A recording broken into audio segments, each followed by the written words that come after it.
Hello everyone, welcome to my channel Smart Study with Ma'am Malti. তো আজি আমি class 10 সমাজ বিজ্ঞান বিষয়টো সম্পৰ্কে আলোচনা কৰিম। তো স্টুডেন্ট তোমালোকে সমাজ বিজ্ঞান কিতাপখনত 4টা খণ্ড পাবা আৰু এই 4টা খণ্ড হৈছে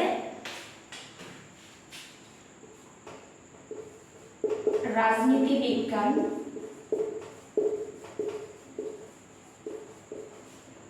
द्वितीय खंड হৈছে আমাৰ ইকোনমি যেটোক আমি অৰ্থনীতি বুলি কওঁ, তৃতীয় খণ্ড হৈছে ইতিহাস বা হিষ্টৰী আৰু 4 নম্বৰ খণ্ডটো হৈছে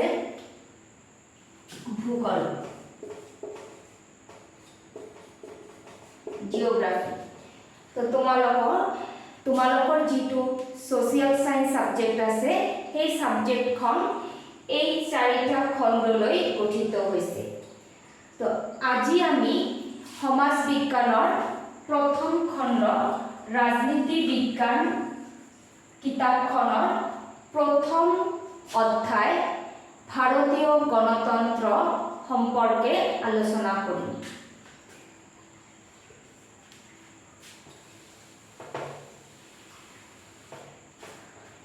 মই অলৰেডি চ্যাপ্টাৰখন লিখি থৈ দিছো যে চ্যাপ্টাৰ 1 হৈছে ভাৰতীয় গণতন্ত্ৰ। তো এইটো চ্যাপ্টাৰৰ মই গোটেই চ্যাপ্টাৰটো একেলগে আলোচনা নকৰিম কাৰণ এইটো পাৰ্ট আলোচনা কৰিলে তোমালোকৰ বুজাৰ সুবিধা হ'ব। সেই কাৰণে এই প্ৰথম চ্যাপ্টাৰখনক মই কেইটামান পইণ্টত ভগাই লৈছো যে প্ৰথমত এই চ্যাপ্টাৰখনত পঢ়িব লাগিব তোমালোকে ভাৰতীয় সংবিধান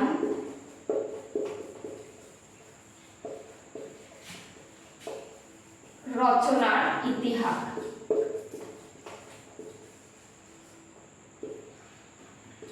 তাৰপিছত তোমালোকে এইখন চ্যাপ্টাৰত নেক্সট পইণ্টটো লাগিব যে ভাৰতীয় সংবিধানৰ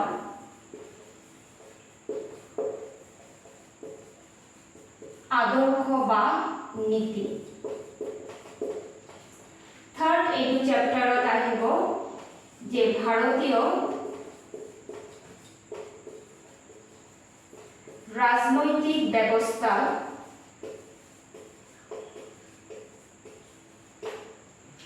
যুক্তৰাষ্ট্ৰীয় বৈশিষ্ট্য।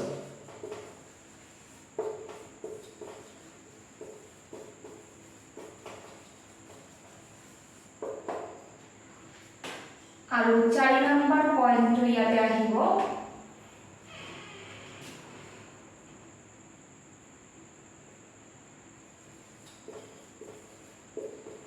ভাৰতৰ সংসদীয়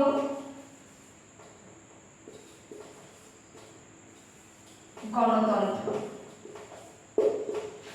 সো স্টুডেন্টস যে ফাৰ্স্ট চ্যাপ্টাৰখনত তোমালোকৰ ঘৰত এখন নোট কপি এনেকে ভাগ কৰি লবা যে চ্যাপ্টাৰ 1ত তোমালোকে কি পঢ়িব লাগিব আৰু যেটো টপিক তোমালোকৰ পঢ়া হৈ যাব সেই টপিকত তোমালোকে টিক মাৰ্ক দি যাব পাৰা।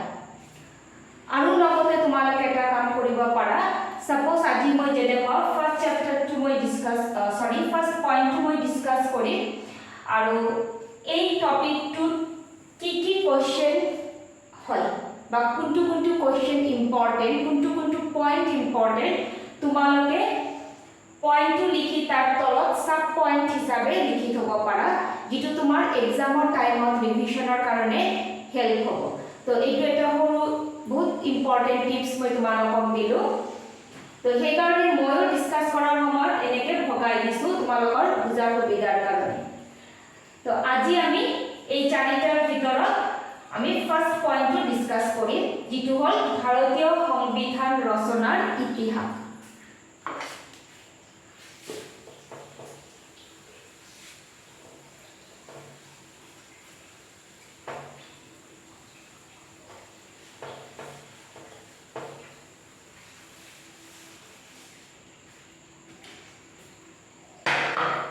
So students, আমি সকলে জানো যে আমাৰ দেশ ভাৰতবৰ্ষ বহুত বছৰ কি আছিল ব্ৰিটিছসকলৰ অধীনত আছিল। প্ৰায় 200 বছৰ ব্ৰিটিছে আমাক শাসন কৰিলে আৰু এই ব্ৰিটিছৰ পৰা আমি স্বাধীনতা লাভ কৰিলোঁ 1947 15 আগষ্ট। তো আমি ইয়াতে এটা ইম্পৰ্টেণ্ট কুৱেশ্যন হ'ল যে ভাৰতবৰ্ষ কিমান চনত স্বাধীনতা লাভ কৰিছিল। সো ভাৰত স্বাধীনতা লাভ কৰিছিল 1947 চনৰ 15 আগষ্ট। তো যেতিয়া ভাৰতে স্বাধীনতা লাভ কৰে তেতিয়াৰ পৰাই কি হয় আমাৰ যিটো শাসন ব্যৱস্থা সেই শাসন ব্যৱস্থাৰো পৰিৱৰ্তন হয়।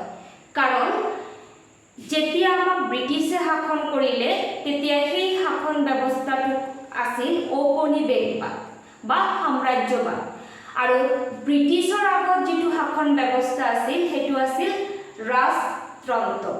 গতিকে এই ৰাজতন্ত্ৰৰ পৰা আমি কি পালোঁ ঔপনিবেশবাদ বা সাম্ৰাজ্যবাদ। আৰু এই ঔপনিবেশবাদ বা সাম্ৰাজ্যবাদৰ পিছত যেতিয়া আমি স্বাধীনতা লাভ কৰিলোঁ তেতিয়া আমি ভাবিলোঁ যে আমি এনেকুৱা এটা শাসন ব্যৱস্থা গ্ৰহণ কৰিম যি আটাইতকৈ ভাল শাসন ব্যৱস্থা। তো আমি সেইটো কাৰণত কি কৰিলোঁ যে গণতন্ত্ৰটো বাছনি কৰিলোঁ। কাৰণ পৃথিৱীৰ ভিতৰত গণতন্ত্ৰ হৈছে আটাইতকৈ শ্ৰেষ্ঠ শাসন ব্যৱস্থা। So India choose democratic form of government. তো সেইকাৰণে কি কৰিল ভাৰতবৰ্ষ গণতান্ত্ৰিক শাসন ব্যৱস্থা গ্ৰহণ কৰিলে বা পছন্দ কৰিলে। তো এই যে ভাৰতে গণতান্ত্ৰিক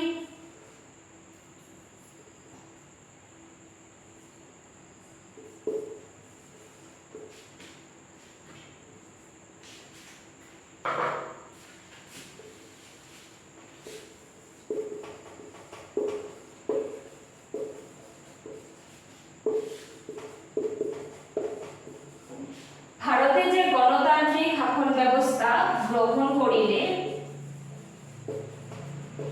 তেতিয়াই আমাৰ কি হ'ল প্ৰয়োজন হ'ল সংবিধানৰ।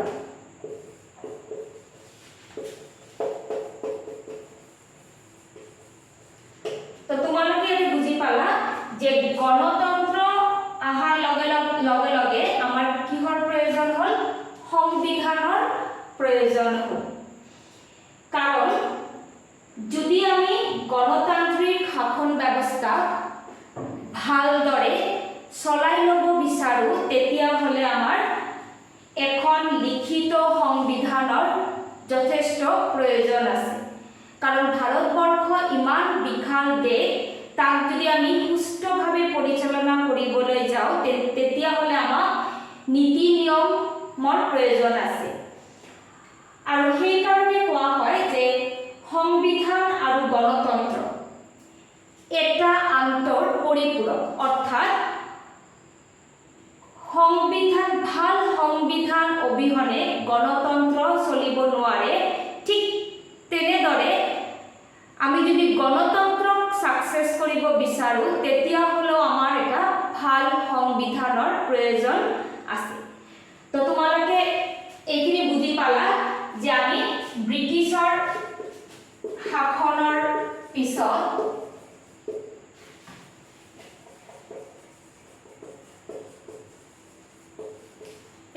যেতিয়া স্বাধীনতা লাভ কৰিলোঁ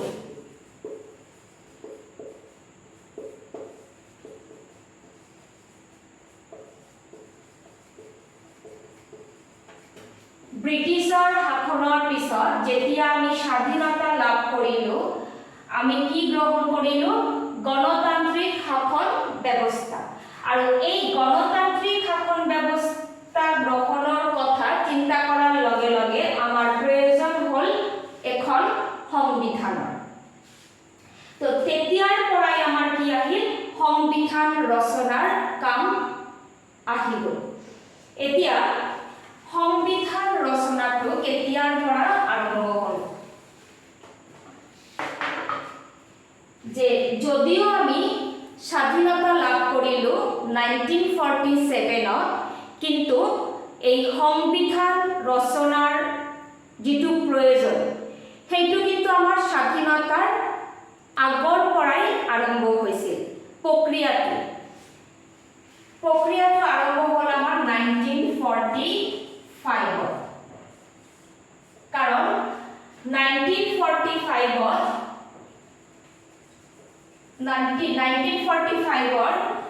জুলাই মাহত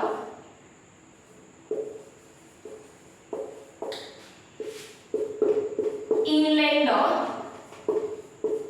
নিৰ্বাচন অনুষ্ঠিত হৈছিল তো 1945 জুলাই মাহত যেতিয়া ইংলেণ্ডত নিৰ্বাচন হ'ল তেতিয়া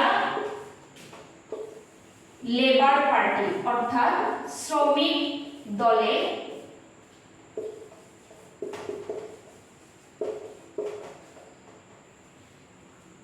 জয়লাভ কৰে অৰ্থাৎ শ্ৰমিক দল ক্ষমতালৈ আহে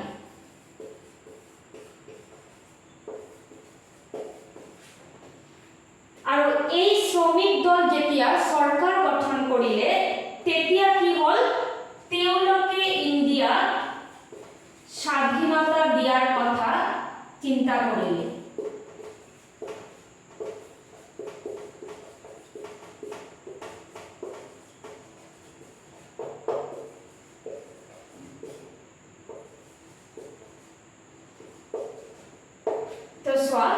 যে 1945 ইলেকশনত শ্ৰমিক দল সৰকাৰ গঠন কৰিলে আৰু তেওঁলোকে ইন্ডিয়াৰ স্বাধীনতা দিয়াৰ কথা ভাবিলে তো এই যে ইন্ডিয়াৰ স্বাধীনতা দিবলৈ ভাবিলে তেতিয়াৰ পৰাই তেওঁলোকে সংবিধান এখনৰ প্ৰয়োজনীয়তা অনুভৱ কৰিলে আৰু সেই কাৰণে 1946 এই লেবাৰ পাৰ্টি অৰ্থাৎ শ্ৰমিক দলে ভাৰতলৈ ক্যাবিনেট মিশন নামে এটা দল ভাৰতলৈ পঠায় সো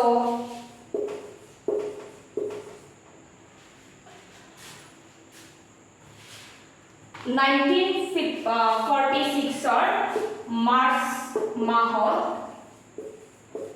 শ্রমিক দলের ক্যাবিনেট মিশন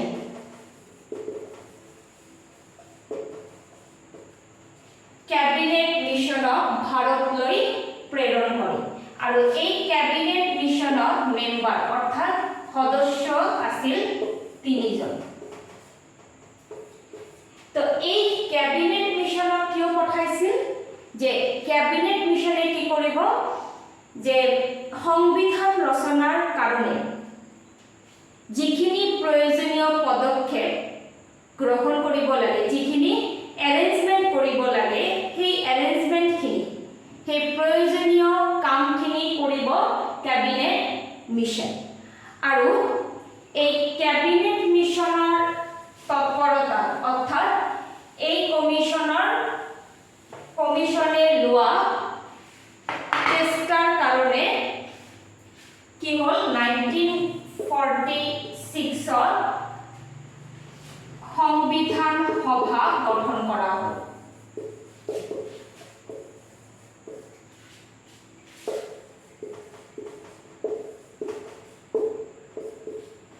সংবিধান সভা মানে তোমালোকে বুজি পাইছা যে সংবিধান বনোৱাৰ কাৰণে এটা কমিটি বনাই দিয়া হল এখন এসেম্বলি বনাই দিয়া হল আৰু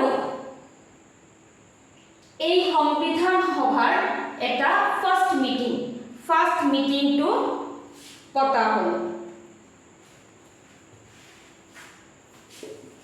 9 ডিসেম্বৰ কি হল যে সংবিধান সভাৰ প্ৰথম বৈঠক অৰ্থাৎ ফাৰ্স্ট মিটিং সংবিধান সভাটো কি আছিল কেইজনমান সদস্যলৈ গঠন কৰা হৈছিল আৰু সেই সদস্যবিলাকে নিজৰ মাজত আলোচনা কৰাৰ কাৰণে বৈঠক তেওঁলোকে কৰিলে আৰু বৈঠকখন কেতিয়া কৰিলে 9 ডিসেম্বৰ 1946 তো তোমালোকে জানাই স্কুলত দেখা বা কলেজত দেখা যে যেতিয়া কোনো মিটিং হয় তেওঁৰ কি থাকে সেই মিটিংখনৰ সেই সভাখনৰ এজন সভাপতি থাকে তো ঠিক তেনেদৰে এই সংবিধান সভাটো চলাই লোৱাৰ কাৰণে কি কৰে এজন সভাপতি আছিল মানে গোটেই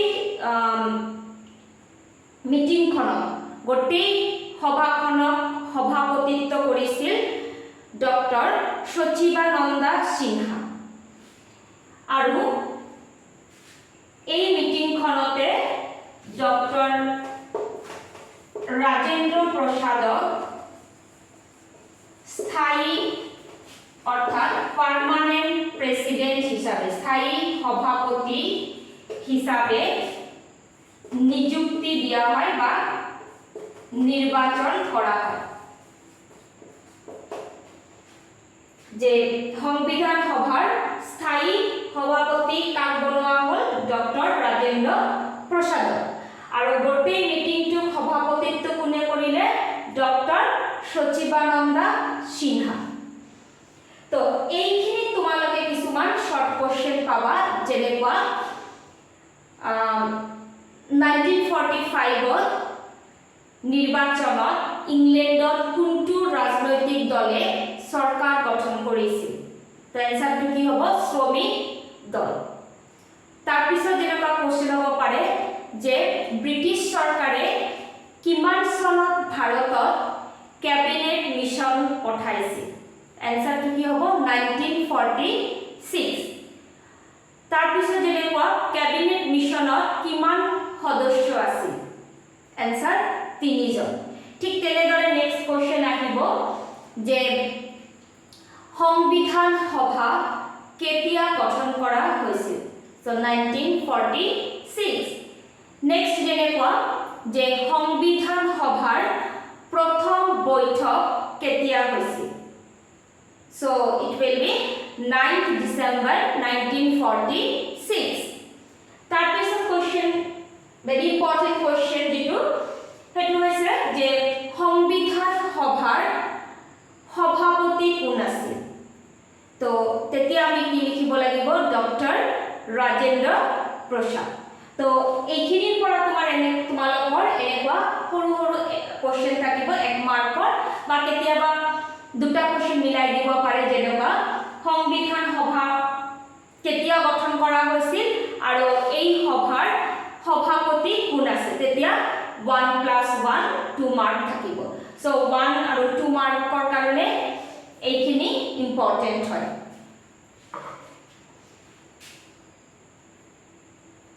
এতিয়া সোৱা জামিয়াতে কি পালো 1946 ত সংবিধান সভা এটা মিটিং পাতিলে আৰু এই মিটিংখন কিয় পাতিছিল যে সংবিধান কেনেকৈ ৰচনা কৰা হ'ব সেই সম্পৰ্কে আলোচনা কৰাৰ কাৰণে এই মিটিংখন পতা হৈছিল তো এনেকুৱা বৈঠক টোটাল কিমান বাৰ হ'ল এনেকুৱা বৈঠক টোটাল 11 অৰ্থাৎ 11 বাৰ হৈছিল তাৰ পিছত কি কৰা হ'ল যে 1947 ত কনস্টিটিউয়েন্ট অ্যাসেম্বলি কি কৰিল এখন ড্ৰাফটিং কমিটি অৰ্থাৎ খসৰা কমিটি বনালে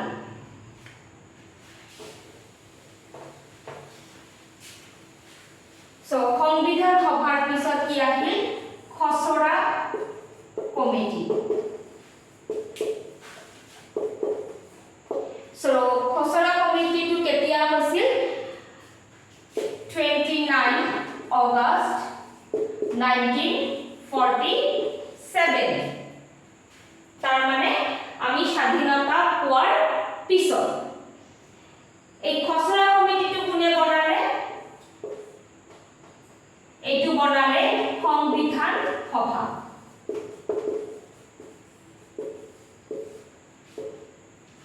সো খসৰা কমিটিটো এজন কি থাকিব সভাপতি তো এই খসৰা কমিটিৰ সভাপতি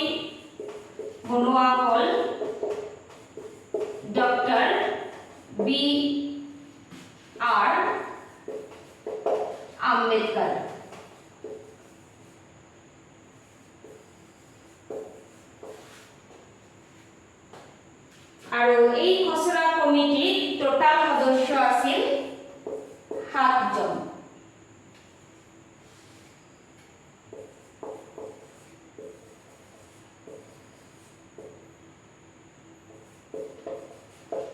সো ইয়াতে সোৱা খসড়া কমিটিৰ গোটেই পিকচাৰটো আহি গৈছে যে খসড়া কমিটি কোনে বনাইছিল? সংবিধান সভাই। কেতিয়া বনাইছিল? 29 আগষ্ট 1947। খসড়া কমিটিৰ সভাপতি কোন আছিল? Doctor BR. আম্বেদকাৰ। খসড়া কমিটিৰ মুঠ সদস্য কিমান আছিল? 7 জন। তো এই মুঠ সদস্যবিলাকৰ নাম তোমালোকে কিতাপত পাবা।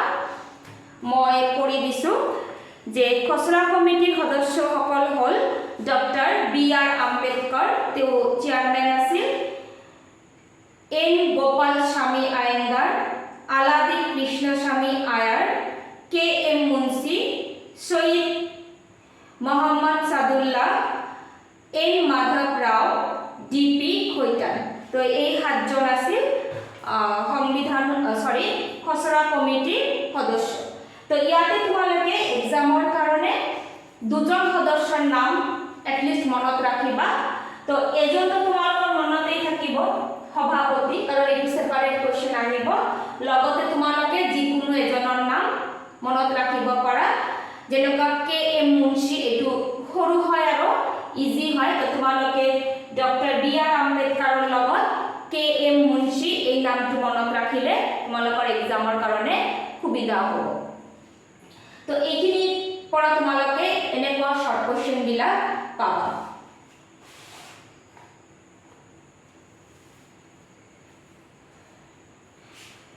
তো এই খসড়া কমিটি বনোৱাৰ পিছত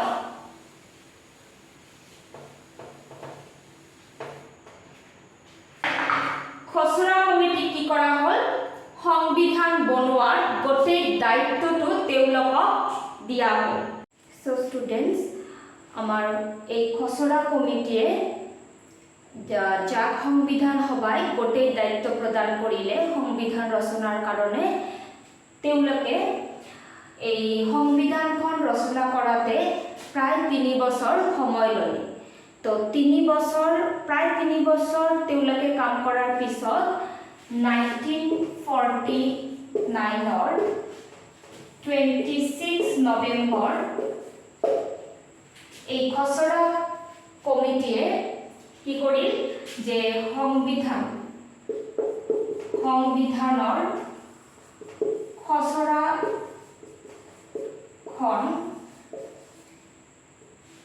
ডক্টৰ ৰাজেন্দ্ৰ প্ৰসাদক দিলে। অৰ্থাৎ খসড়া কমিটিয়ে সংবিধান বনাই সংবিধান সভাৰ সভাপতিজনক অৰ্পণ কৰিলে। আৰু সেই দিনতেই ডক্টৰ ৰাজেন্দ্ৰ প্ৰসাদ সেই সংবিধানৰ খসড়াখনত স্বাক্ষৰ কৰে। অৰ্থাৎ তেওঁ সিগনেচাৰ দিয়ে। আৰু তেওঁৰ সিগনেচাৰৰ লগে লগে আমি ভাৰতীয় জনগণে আমাৰ সংবিধানখন পাওঁ। অৰ্থাৎ আজিৰ যিটো সংবিধান, সেই সংবিধানখন ৰাজেন্দ্ৰ প্ৰসাদৰ স্বাক্ষৰৰ লগে লগে ৰচনা কৰা বুলি আমি ধৰি লওঁ বা ৰচনা কৰা হ'ল বুলি ঘোষণা কৰা হয়। তেতিয়াহ'লে তোমালোকে ইয়াতে এটা সৰু কোৱেশ্চন পাবা, আৰু এইটো এক্সামৰ কাৰণে খুব ইম্পৰ্টেণ্ট হয় যে আমাৰ সংবিধানখন কেতিয়া ৰচনা কৰা হৈছিল। সো আমাৰ সংবিধানখন 1949 26 নৱেম্বৰ ৰচনা কৰা হৈছিল।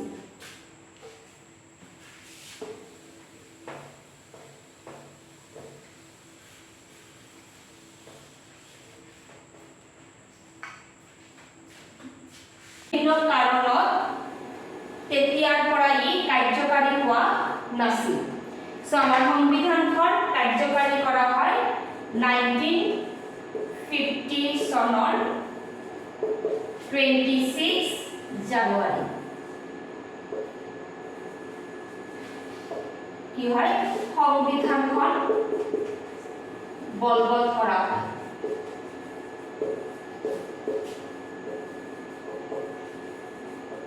কাৰ্যকৰী কৰা হয় বা বাস্তবত ৰূপায়ণ কৰা হয় অৰ্থাৎ সিদিনাৰ পৰাই আমাৰ ভাৰতত গণতন্ত্ৰ আৰম্ভ হয় আৰু দ্যাটস ওয়াই কি হয় 26 জানুৱাৰী ইজ সেলিব্ৰেটেড এজ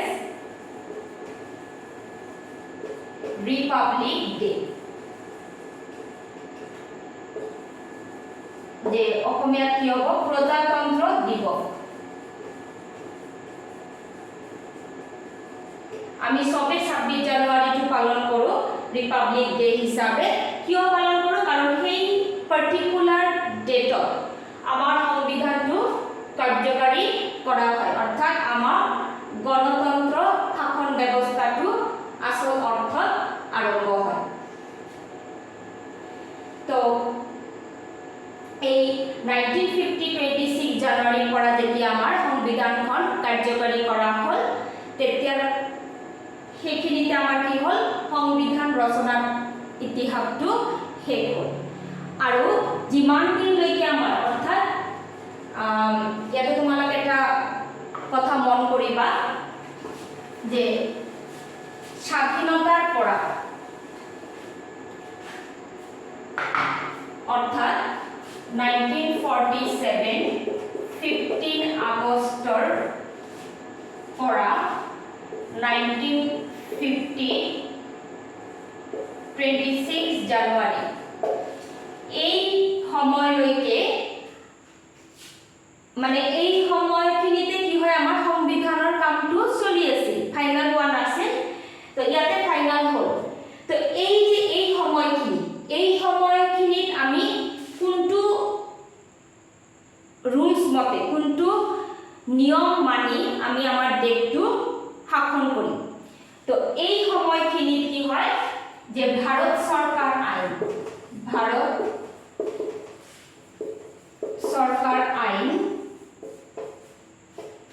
1935 তোমালোকে ইতিহাসত পাইছা যে ভাৰত চৰকাৰ আইন 1935 এই যে আইনখন এই আইনখনত যি লিখা আছিল বা এই আইনখনত লিখা নিয়ম হিচাপে কি হৈছিল এই সময়খিনি আমাৰ ভাৰতবৰ্ষৰ শাসন ব্যৱস্থাটো চলি আছিল